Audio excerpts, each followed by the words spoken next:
பண்ணினார். இப்போ தேவன் தாவீதுக்கு வாக்குத்தத்தம் பண்ணினது போலவே இஸ்ரவேலுக்கு இரட்சகராக இயேசு கிறிஸ்துவை எழும்ப பண்ணினார் தாவீதின் சந்ததியிலே. 24ஆம் வசனம் வாசிப்போம். இவர் வெளிப்படுவதற்கு முன்னே மனம் திரும்புதலுக்கேற்ற ஞானஸ்தானத்தை குறித்து யோவான் இஸ்ரவேலர் யாவருக்கும் பிரசங்கித்தான். இவர் வெளிப்படுவதற்கு முன்னே என்றால் கிறிஸ்து பிறப்பதற்கு முன்பாக அல்ல, கிறிஸ்து தமது ஊழியத்தை இந்த பூமியிலே தொடங்குவதற்கு முன்பாக.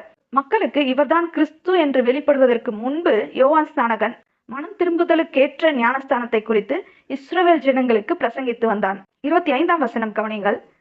யோவான் தன் பணிவிடை ஓட்டத்தை நிறைவேற்றுகிற போது, நீங்கள் என்னை யார் என்று நினைக்கிறீர்கள்?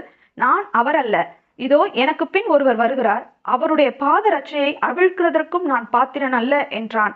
இப்போ யோவான் ஸ்நானகன் இயேசு கிறிஸ்துவுக்கு முன்பாக வந்து ஊழியத்தை செய்து கொண்டிருக்கிறார். அவனுடைய ஊழியத்தை பார்க்கிற போது எல்லாரும் என்ன நினைக்கிறாங்க? ஒருவேளை இவர்தான் மெசியாவா இருப்பாரோ,